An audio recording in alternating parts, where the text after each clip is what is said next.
Good afternoon, everyone. Please allow me to introduce myself to you.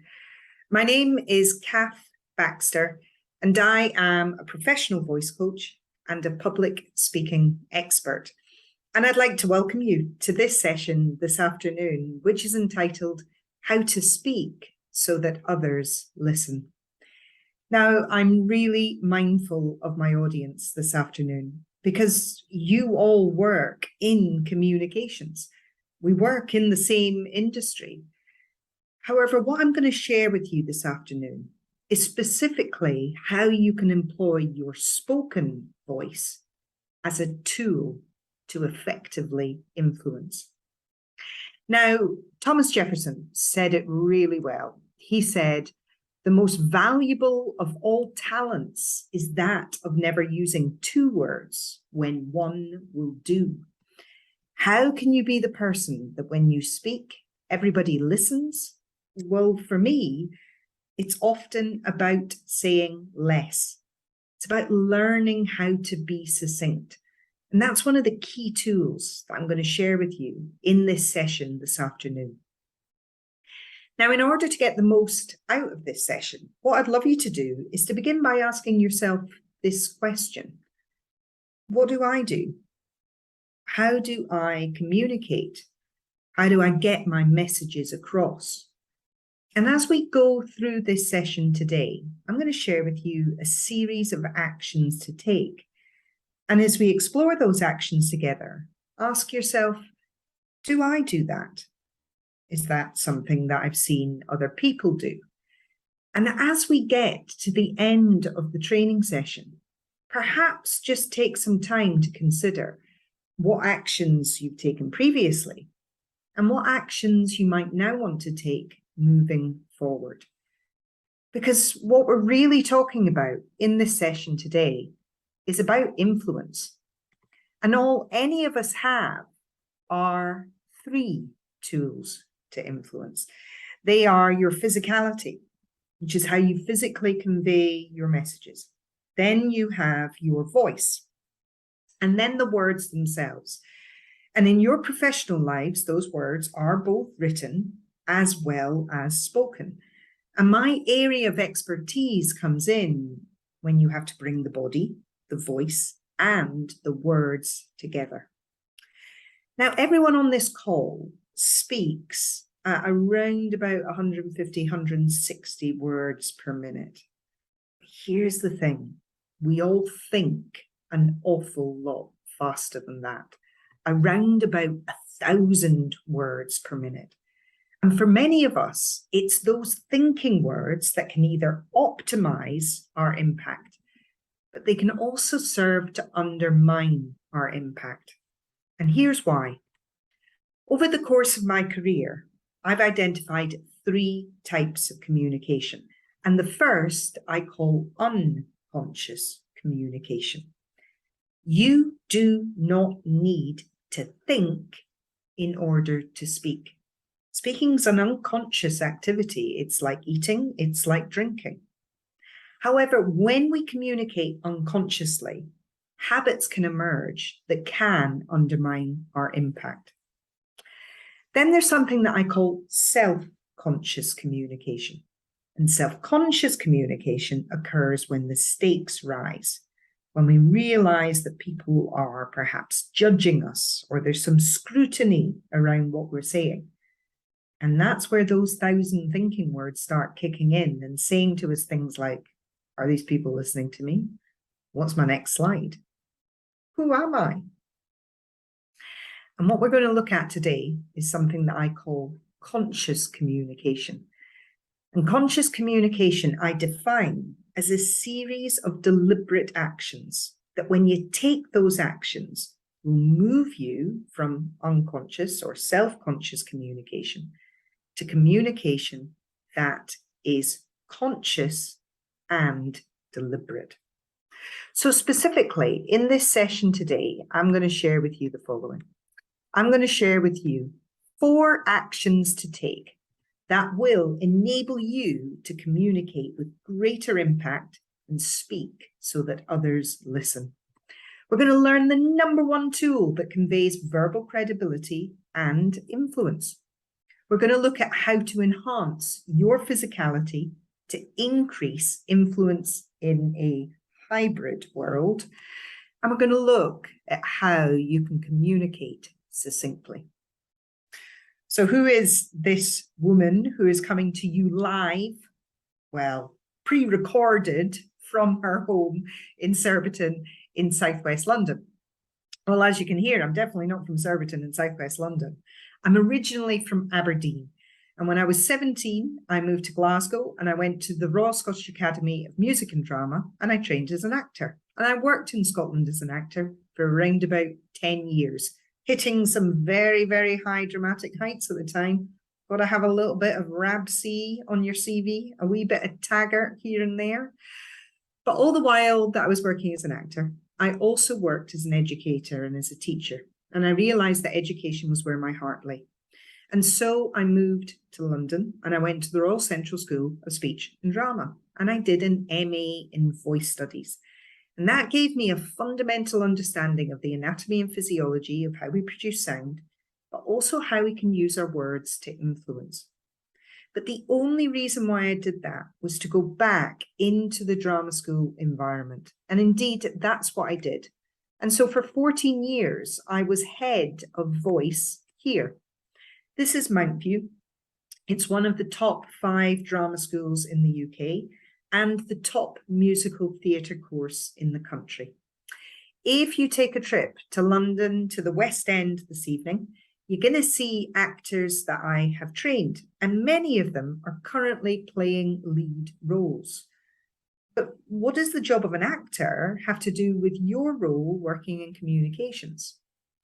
Well, the job of an actor is to hold the attention of their colleagues and their stakeholders for 2 to 3 hours at a time. How do you do that? Well, look, that's my area of expertise, and that's what I'm going to be sharing with you today. Now, 5 years ago, I started working with a company called Dodds, who produced the Women into Leadership conference series. And I started to speak to women up and down the country about how to effectively communicate. And as a result of my speaking at those events, and very similarly at this event today, I've been invited into many organisations up and down the country to support with training. And so I no longer work at Mountview, and this is my full-time role. So if this work resonates with you, either on a one-to-one basis or indeed I provide group training in organisations, then get in touch with me at the end of this session today. I'd be delighted to hear from you. So we're going to kick off our work today by playing a game. And the game that we're going to play together is called Articulate. Now, doesn't that sound like an appropriate game for a voice coach? And you can join in this game with me. So if you're sitting there right now and you've got your mobile phone, why don't you get it out?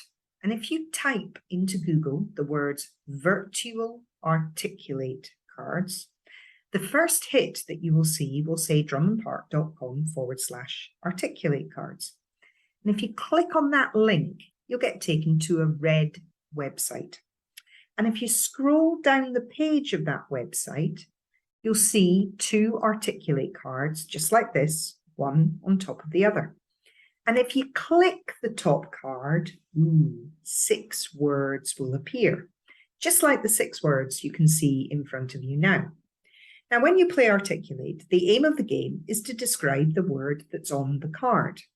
But you're not allowed to say a word that's already on the card. And you're not allowed to say begins with, and you're not allowed to say sounds like, and you're not allowed to say rhymes with, and you're not allowed to mime. What you have to do is to think on the spot and try and describe the word to someone who is listening to you. So I'm going to play Articulate with all of you. I'm going to describe 3 articulate words, and I'm going to describe them one after the other. And then I'm going to tell you what the answers were. And what I would love you to do is join in and guess along. And if you get all 3 goes correct, well, 2 massive thumbs up to you. So I'm going to play with all of you right now.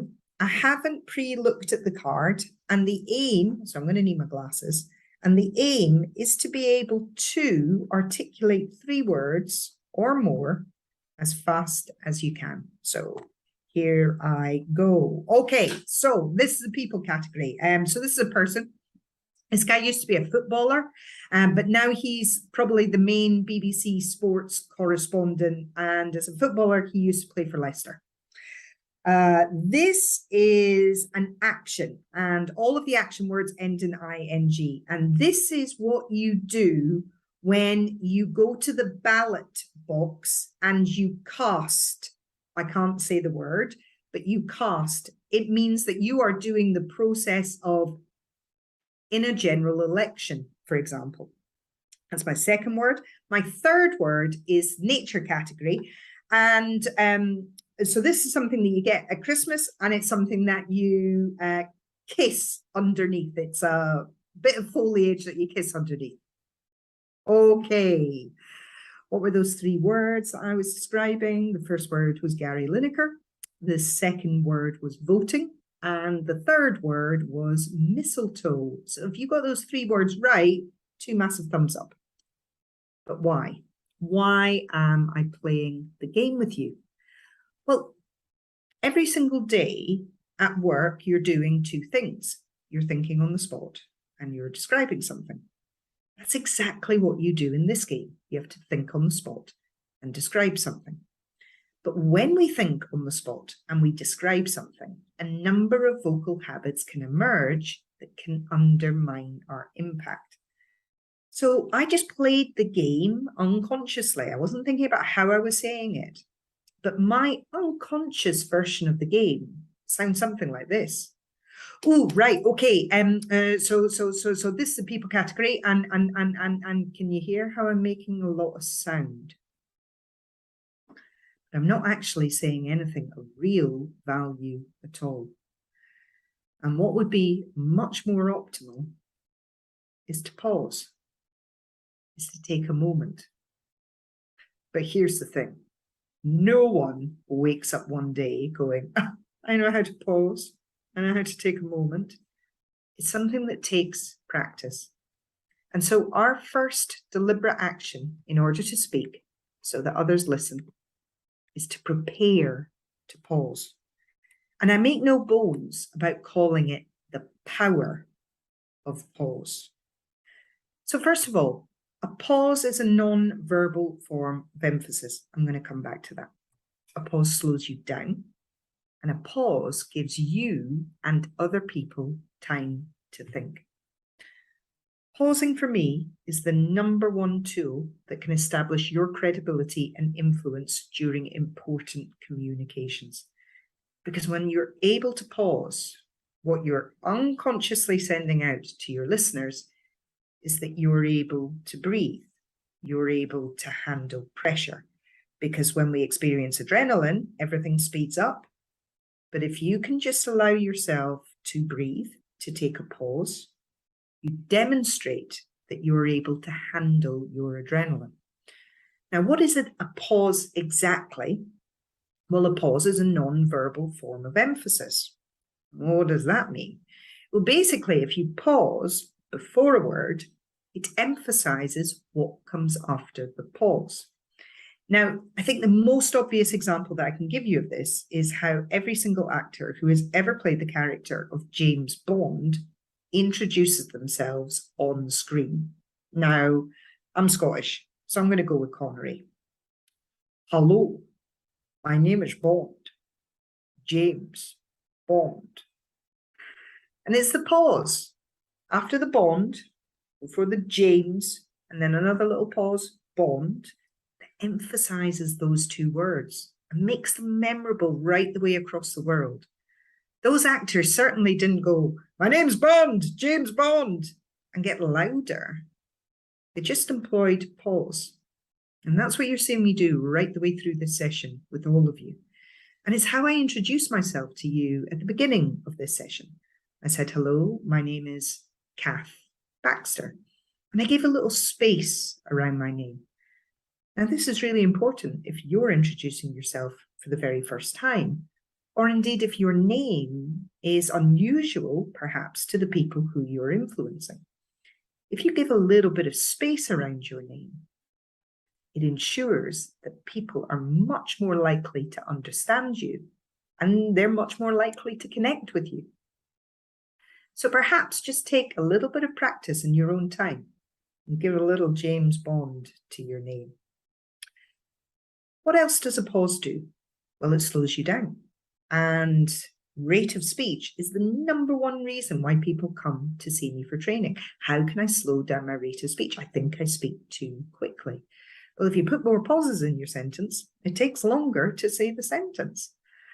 And also, when you pause, you crucially give time for the other person to process the information that you're sharing. Now, look, I know that some of you on this call will be parents, and when you were weaning your child, very likely you didn't feed them with a tablespoon, because the baby can't digest more at any one time. They certainly can't digest a tablespoon of food. So we wean children with teaspoons. Our ears are very similar. We can only process so much information at any one time. So again, what you're seeing me do in this session is taking pauses, giving you a little chunk of information, taking another pause, giving you another little chunk of information.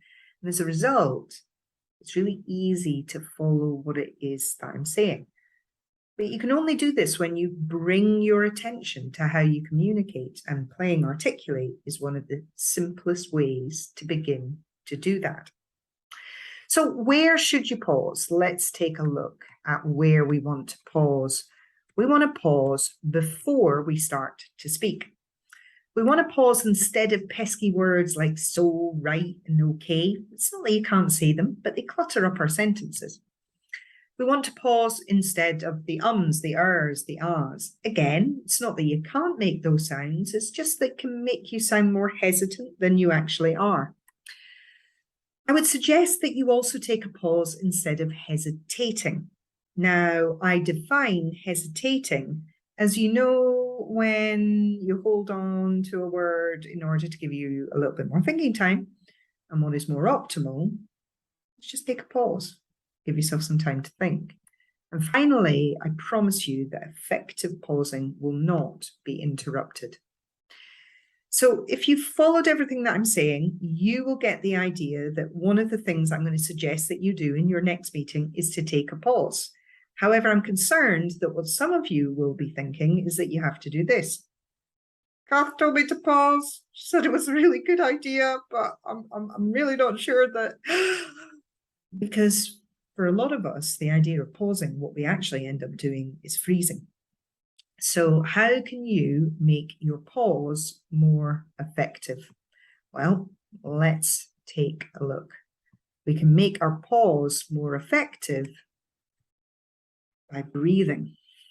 And we can make our breath more optimal by deliberate action number 2, to prepare your physicality. I want to draw your attention now to how your physicality affects your vocality, how it is that you speak. And it affects it directly connected to your breath. Now, the majority of our professional communications happen when we're sitting down, particularly in the online environment. So for many of us, our physicality is actually diminished. How can you create the same impact as you can when you stand? That's what I'd like us to find out. So first of all, what I'd like you to do is to draw your attention to your physicality right now. How are you habitually? What is your habit? How are you habitually sitting? Have you got your legs crossed? Have you got your legs outstretched? What are your arms doing? Where are your hands resting? And particularly, what I'd like you to pay attention to is how far back in the seat that you are currently sitting. Now, from that lovely awareness and attention, what I'd like you to do is now draw your attention to your breath and ask yourself, how deeply do you think that you're breathing right now? Do you think that you're breathing right the way down to the bottom of your lungs? Or do you think that you're breathing to the top part of, say, your chest or around your clavicle area? When we're able to breathe more deeply, we're able to more effectively oxygenate ourselves, which enables us to think more clearly on the spot and to be able to slow ourselves down and to be able to manage our adrenaline more effectively. So noticing how you're breathing right now is really important. But what I'd like to help you to do is to optimize it. When you stand and deliver a message, something crucial happens. Your rib cage is lifted away from your pelvis and you have space around your belly button and your stomach area. When you sit down, that space is diminished. And that basically means your diaphragm, which is a muscle that cuts you in half underneath your rib cage, is restricted in its movement. Now, when the diaphragm is restricted in its movement, it can't draw as much air into the lungs. So ask yourself, how much space does your diaphragm have to move right now? I can share with you that my diaphragm has lots of space to move because where I'm sitting right now is right on the edge of my seat. Now look, not so far forward, I'm about to fall off my chair, but as I'm sitting here right now, I'm sitting right on the edge of my seat, and I'd like you to do the same. So if you're sitting at a table, can I ask you to push your chair away from the table and bring yourself to the edge of the seat? Place your feet flat on the floor with your feet directly underneath your knees, and now just lift up and out of your pelvis. Just notice now how much more space you have between your rib cage and your pelvis. And just allow yourself to take a few deep breaths.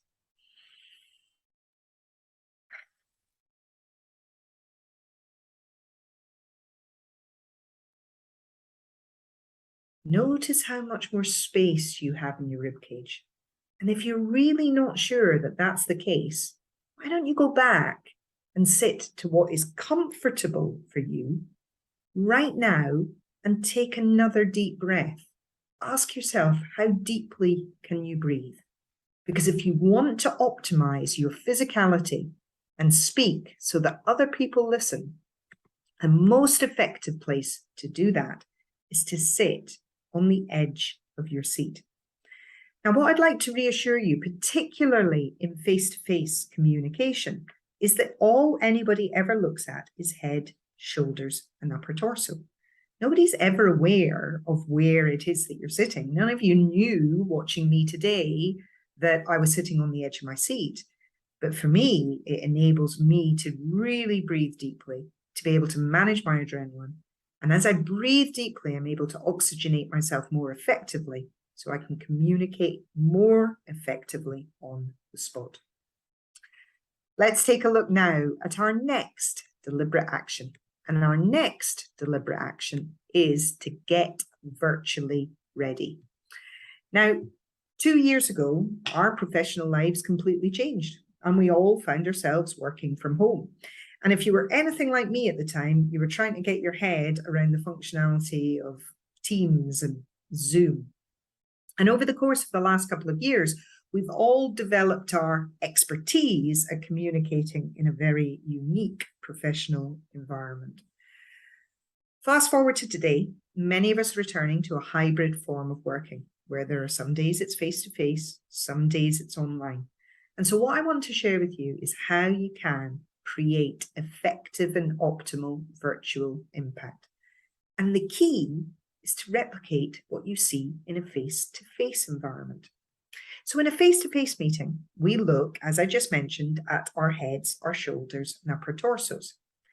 However, if we join a Teams meeting, what I call unconsciously, i.e. if our computer is set up in order to be able to type an email, this is how we might join the Teams meeting. And you might have seen a lot of this at the beginning of the pandemic, because I've just joined the Teams meeting. Hey, everyone. Hey, everyone. But actually, don't I just look to you like I'm a small child going, hello, I wonder if I could effectively influence you? I mean, imagine if I was doing the entire training session like this. I am certainly not taking my virtual space. And it's all to do with the angle of my camera. So what you want to do in order to simply create impact in an online meeting is, first of all, ensure that your camera is around about at eye level. The second thing is to adjust the screen ever so slightly so that your head is sitting just below the top of the screen, and what's filling the screen is your head, your shoulders, and your upper torso, exactly like it does in a face-to-face meeting. Now you can see the real difference of what happens when I take my online space. But the other thing that you'll notice is that I'm getting lots of lovely light on my face here, and you can see me clearly. And the reason why you can see me clearly is because I'm facing a window. And what that means is that I get that light on my face. And so if you're in a position to adjust where you have important meetings, then just consider the most optimal place to set up a meeting is to face a window. Finally, check your background before you go into an online meeting. Have you noticed this background? It's really boring, isn't it? Well, that's because I want you to focus on what is in the foreground. Now, if I'd been concerned at all about what was going on in the background, what I would have done is I would have drawn your attention back to the foreground by putting on a virtual background. So virtual backgrounds are grand, but at the same time, if you don't need to use one, then very, very simply, it will draw the attention back to the foreground. So let's now review our tools in order to create virtual impact. Really, really simple. So first of all, turn on your camera. That's number one if you want to create influence. And I guess I've shared these things because I know that some people felt self-conscious at the beginning of the pandemic. However, if you intend to have meetings with cameras off, well, you're not going to influence as effectively with the camera on. Because when you've got the camera on, we can see your physicality. That is incredibly important. So number one, turn your camera on. But then when you do turn your camera on, make sure that you take your online space. And then check your lighting and your background to ensure that you are seeing clearly and you hold everyone's attention. Let's take a look at our next action, and that is to prepare to be succinct. Now, in order to do that, we're going to put together everything that we've learned thus far. So we're going to play the articulate game again, but this time our focus is going to be completely different. The whole purpose in sharing with you the articulate game is to begin to draw your attention to how it is that you speak. You can't change behavior until you catch behavior. So this time, in drawing your attention to how you speak, what I'd like you to do is to focus on those extra words. I'd like you to focus on being more succinct. I'd like you to focus on practicing pausing. So we're going to slow the whole process down.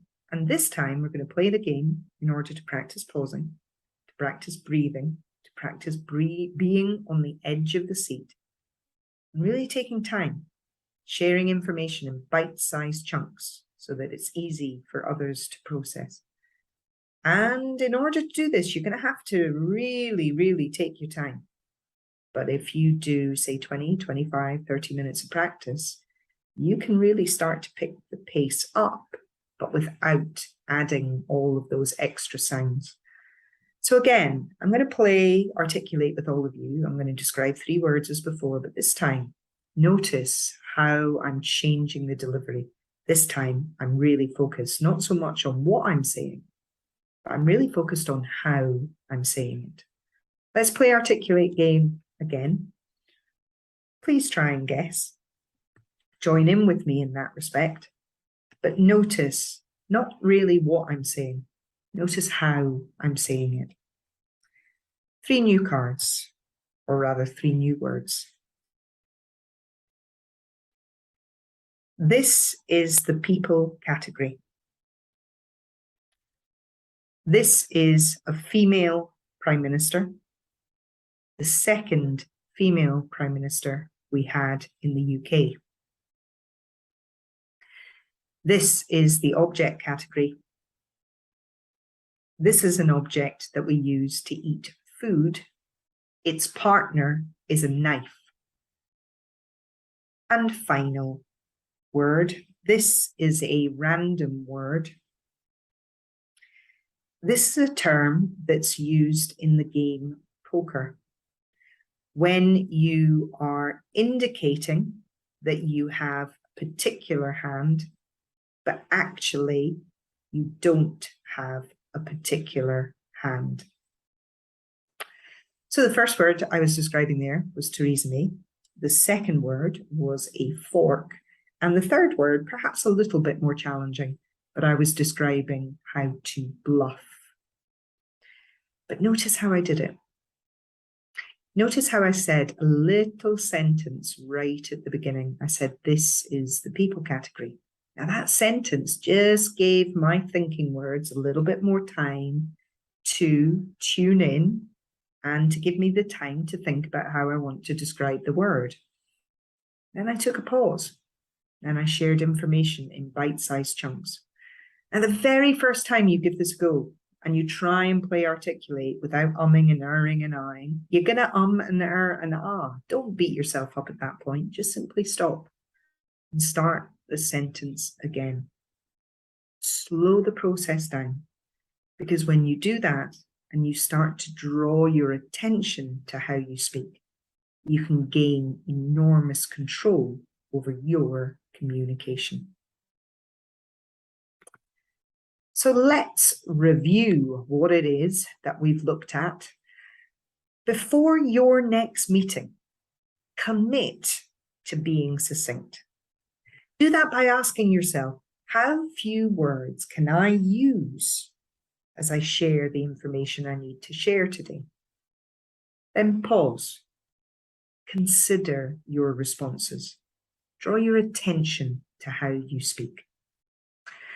So let's take a look at our actions to speak so that others listen. Firstly, prepare to pause. Practice it by playing articulate. Breathe deeply. Prepare your physicality. Sit on the edge of your seat. Start with 2 minutes of practice, 3 minutes of practice. Perhaps just commit to sitting on the edge of your seat at the beginning of your next meeting. What do you notice? Prepare for virtual impact. Take your online space, head, shoulders, upper torso. And finally, prepare to be succinct. How few words can you use in order to get your message across? So what do you do? How have you been communicating? What actions have you taken previously? And what actions will you now like to take moving forward? If you've enjoyed this session, then do take some time to find me on Twitter. Give me a little shout out, send me some love, I'll send it right back to you. Or if you'd like to connect with me via LinkedIn, you can find me at Cath Baxter. Or indeed, if you'd like to find out more details about my one-to-one coaching, or indeed my group coaching within an organisation, then do contact me at www.cathbaxter.co.uk. I'm sure that many of you have got questions about what it is that I've shared with you today. Unfortunately, I'm not here with you live in person, but I'd be delighted to answer any questions that this session has thrown up for you. So do get in contact with me via one of those 3 methods that I've just shared with you. I'd be delighted to connect with you. Thanks very much for watching, everyone. Have a great afternoon.